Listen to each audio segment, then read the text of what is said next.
নমস্কার, শখের রান্নাঘরে সবাইকে স্বাগত। দেখুন আজকে আমি বানিয়েছি বাড়িতে থাকা কয়েকটা মাত্র উপকরণ দিয়েই মানে বানিয়েছি কোরিয়ান চিকেন। তো যেটা হয় একদম জুসি এবং স্পাইসি। তো দেখতে থাকুন এবং সুইটও হয় কিন্তু। তার জন্য আমি ৪ টে লেগ পিস নিয়ে নিয়েছি আর এগুলোতে একটু কাট করে নিচ্ছি। এই কাট করার জন্য এটা কিন্তু খুব সুন্দর ভেতরে বেশ মশলাও ঢুকবে, ভাজাটাও খুব সুন্দর হবে। ভেতরে কিন্তু রক্ত বা কিচ্ছু নেই। কারণ আমি কিন্তু এই চিকেনগুলোকে ডাইরেক্ট এনেই কিন্তু সঙ্গে, সঙ্গে বানাচ্ছি না। আমি কিন্তু ফ্রিজে কিছুক্ষণ আমি রেখে দিয়েছিলাম। তো জলের মধ্যে দিয়ে রেখে দিয়েছিলাম। তার জন্য কিন্তু ভেতরে যে রক্ত বা সব কিন্তু বেরিয়ে গেছে। মানে ভেতরে কোনো সেভাবে কিন্তু রক্ত নেই। একেবারে ক্লিয়ার হয়ে গেছে। এটা কিন্তু আপনারাও করবেন। এইভাবে যখনই লেগ পিস বানাবেন অন্তত নুন জলের সঙ্গেই হোক বা লেবু জল বা ভিনিগারের সঙ্গে দিয়ে হলেও আপনারা কিন্তু এটা ফ্রিজে একটু রেখে দেবেন। ০.৫ ঘন্টা পারেন, ১ ঘন্টা পারেন। এটা আপনাদের মানে ০.৫ ঘন্টা রাখতেই হবে। তার বেশি রাখলেও কোনো ক্ষতি নেই। দেখুন কথা বলতে, বলতে কাট করার পরে আমি ১ চামচ এখানে দিয়ে দিলাম ভিনিগার। আর এখন দিয়ে দিলাম ১ চামচ পুরো ভর্তি করে দিয়ে দিলাম কাশ্মীরি লঙ্কার গুঁড়ো। আর দিয়ে দিলাম হচ্ছে আমি ১ চামচ গোলমরিচের গুঁড়ো। আর এটা ১ চামচ ধনের গুঁড়ো। একটু ম্যারিনেট করতে হবে তার জন্যই আমি সবকিছু জিনিসগুলো দিয়ে দিচ্ছি। আর দিয়ে দিলাম এখানে একটু জিরে পাউডার। আর এখানে একটু লাল লঙ্কার গুঁড়োও দিয়ে দিলাম। যাতে একটু ঝাল, ঝাল হয়। এখানে তো আমি গোলমরিচ দিয়েইছি। আর এখানে কিন্তু নুনটাও আমি দিয়ে দিলাম।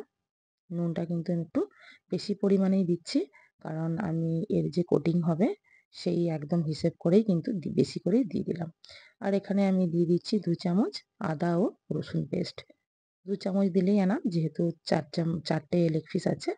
তো এটা আমি কোনো কিন্তু তেল-টেল কিচ্ছু দিলাম না। তেল দিলে কিন্তু এই যে মশলাগুলো মাংসের সঙ্গে কিন্তু খুব একটা ভালোভাবে ঢুকবে না মাংসের ভেতর। ওই ছাড়া, ছাড়া বাইরে থেকে যাবে। তো ওইজন্যে আমি কি করলাম, তেলটা আমি স্কিপ করেছি। আপনারা দেখবেন আমি অনেকবার করে তো দেখেছি। তো তেল দিলে কিন্তু ঠিকঠাক মানে হয় না। আম তো এইভাবে বিশেষত ফ্রাই বা এইভাবে করতে গেলে তখন কিন্তু তেলটা আপনারা স্কিপ করবেন। আমি আগে দিয়েছি তেল কিন্তু দেখেছি ঠিকঠাক হয় না, ভালো হয় না। দেখুন কি সুন্দর মাখানোটা হয়েছে। এটাকে আমি এখন কিছুক্ষণ ০.৫ ঘন্টা তো রাখতেই হবে বন্ধুরা রেস্টে। আর যদি এর থেকেও যদি ২-৩ ঘন্টা মানে ২ ঘন্টা বা ৩ ঘন্টা রাখতে চান, তখন কিন্তু আপনারা অবশ্যই ফ্রিজে রাখবেন, বাইরে রাখবেন না, গন্ধ ছেড়ে যেতে পারে। তো আমি কিন্তু এখানে প্রায় ৪৫ মিনিট মতো রেখেছি। ওইটা চাপা দেয়া থাক। এখানে আমি একটা ব্যাটার রেডি করব। তার জন্য আমি নিয়ে নিলাম ১/২ বাটি সস, তাতে একটু সামান্য বাটি ধোয়া জলও দিয়ে দিলাম। আর এটা দিয়ে দিচ্ছি সোয়া সস। সোয়া সসটা আপনারা না চাইলে না দিতে পারেন। একটু কালচে কালার আসে তার জন্য অনেকেই স্কিপ করেন। তো আমি এখানে খেতে ভালো লাগবে তার জন্য দিয়েছি। আর দিয়ে দিলাম যেটা স্পেশাল সেটা হচ্ছে মধু। অবশ্যই কিন্তু মধুটা ইউজ করবেন। এতে কিন্তু একটা বেশ সিল্কি ভাব আসে। দেখতেও দুর্দান্ত হয়। আর দিয়ে দিলাম হচ্ছে এখানে কাশ্মীরি রেড চিলি পাউডার ১ চামচ। আর দিয়ে দিলাম ১ চামচ হচ্ছে এখানে গোলমরিচের গুঁড়ো। আর দিয়ে দিলাম ১ চামচ লাল লঙ্কার গুঁড়ো। দিয়ে এটাকে ভালো করে আমি একটা মানে ব্যাটার রেডি করে নিচ্ছি। এটাতে আরেকটু সামান্য পরিমাণে জল দিলেও কোনো ক্ষতি নেই। আপনারা এখানে কিন্তু আমি কিন্তু অনেকেই কালার ব্যবহার করেন বা খুব লালচে করার জন্য। আমি কিন্তু এখানে কোনো রকম কোনো ফুড কালার ইউজ করিনি। দেখুন আমি কিন্তু ৩৫ মিনিট পর আমি কিন্তু এটা গোলাটা হয়ে গেছিল। আমি কিছুক্ষণ রেখেই ছিলাম। ঠিক ৪৫ মিনিট পরে কিন্তু আমি কৌটোটা খুললাম। আর এখানে আমি দিয়ে দিচ্ছি বড় চামচের ১.৫ চামচ। দেখতেই পেয়েছেন চামচটা ভীষণই বড়। ১.৫ চামচ মতো দিয়ে দিলাম আমি এখানে ময়দা।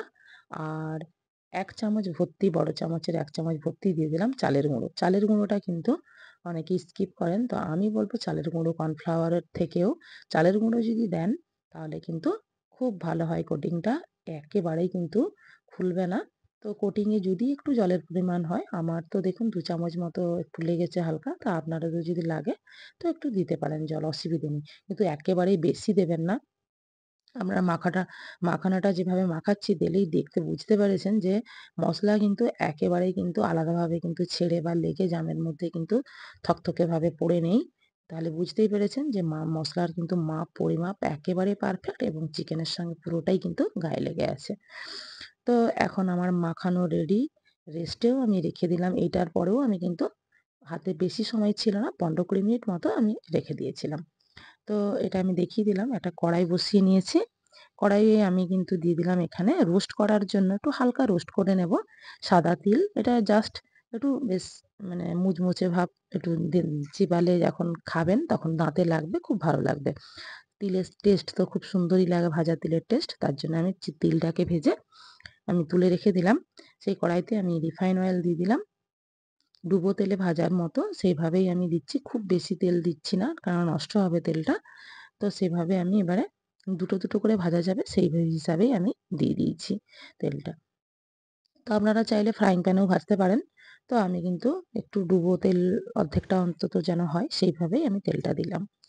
তো টেম্পারেচারটা কিন্তু একেবারেই হাই রাখবেন প্রথমে, কারণ এই যে কোটিংটা হাই রাখলে গ্যাসের ফ্লেমটা তখন কিন্তু কোটিংটা একদম ছাড়বে না। আপনারা দেখুন আমি ভাজাটা দেখাচ্ছি, কড়াইতে কিছু পড়ে থাকলে আপনারা নিজেরাই বুঝতে পারবেন যে এটা মানে কোটিংটা খুলে গেছে না ঠিকঠাক কোটিংটা হয়েছে।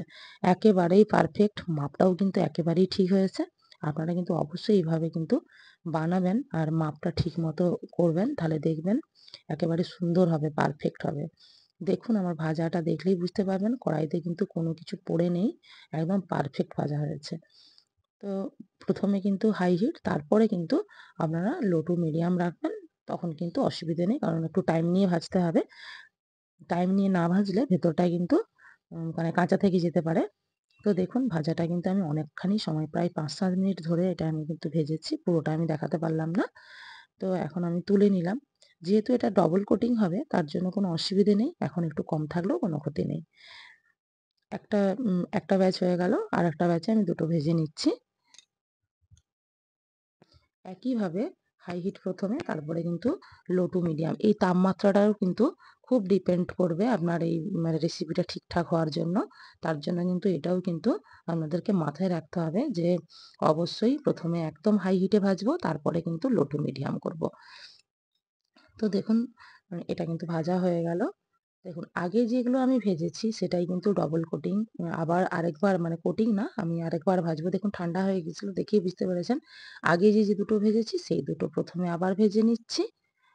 এটার কোরিয়ান চিকেনের একটাই হচ্ছে বিশেষত্ব, সেটা হচ্ছে প্রথম তো আমি মানে মধু তো দেবেন তার সঙ্গে কিন্তু যেটা হচ্ছে ডবল কোটিং এর যেটা ভাজাটা কিন্তু দুবার ভাজতে হবে, দিলে কিন্তু কালারটা বা ভেতর থেকে মানে খুব সুন্দর একটা কোটিংটাও খুব সুন্দরভাবে মানে হবেও রেডি, ভেতরটা খেতে লাগবেও ভালো, কোনো কাঁচার ভাব কিছুই থাকবে না।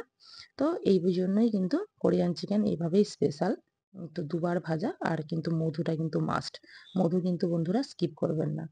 দেখুন এখানে কিন্তু আমার দু মানে দুবারই একটা মানে দুটো ভাজা হয়ে গেল দুবারের।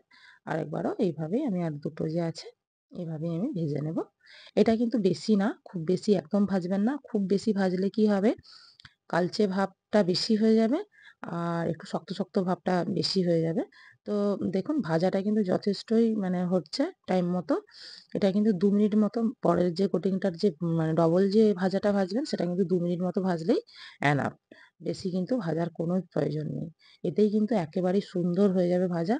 মানে কি বলবো বন্ধুরা, আমি যে ভিডিওটা বানাই এটা তো আমি খেয়ে দেখাতে পারি না, দেখাই না। তো হয়তো খেলে মানে তাহলে বুঝতে পারতেন, এটাকে ভেঙে দেখালে ভেতরে কিন্তু একটুও কাঁচা ভাব বা চিকেনের যে একটা মানে গন্ধ থাকে চিকেন কাঁচা বা কিচ্ছু ছিল না, খুব সুন্দর। ফ্রাইং প্যান বসিয়ে দিয়েছি এখন, ফ্রাইং প্যানে দিয়ে দিলাম এখানে রিফাইন অয়েল।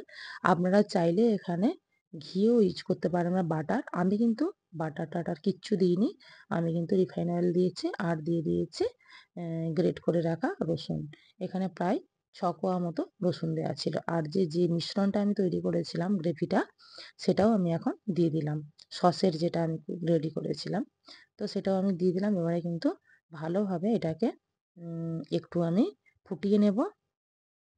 দেখুন কত সুন্দর একটা কালার চলে এসছে এবং ভাজাটাও মানে ফোটানোটাও খুব গ্রেভিটা কিন্তু অনেকটাই কমে গেছে। এই পর্যায়ে আমি দিয়ে দেবো চিকেনগুলো, লেগ পিসগুলো যে ভেজে রেখেছিলাম।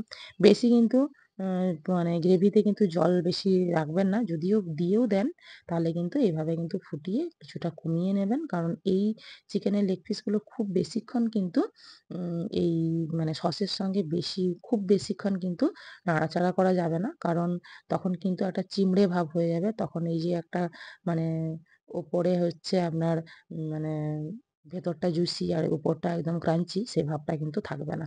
দেখুন কত সুন্দর লাগছে। দেখেই মনে হচ্ছে খুব ভীষণ লোভনীয় হয়েছে। দেখেই বুঝতে পারছেন কতটা সুন্দর হচ্ছে। তো এখন যে রোস্ট করে রাখা তিলটা ওইটাই আমি উপর থেকে সাদা তিলটা ছড়িয়ে দিচ্ছি। একটু কালচে ভাব আপনাদেরকে মনে হতে পারে। কারণ আমি এখানে সয়া সস ইউজ করেছি। অনেকেই করেন না। সয়া সসটা দিলে খেতে কিন্তু খুব সুন্দর লাগে। যেভাবে মিষ্টি, মিষ্টি স্বাদ তার সঙ্গে একটু নোনতা টক সব রকমই থাকবে। তাহলেই কিন্তু খেতে খুব ভালো লাগবে। তার জন্যই আমি এখানে দিয়েছি। আপনারা আ চাইলে লালচে ভাব করার জন্য ফুড কালার বা এটা স্কিপ করতে পারেন। দেখুন আমি সাজিয়ে নিয়েছি। অবশ্যই লাইক, কমেন্ট, শেয়ার করবেন। পাশে থাকবেন।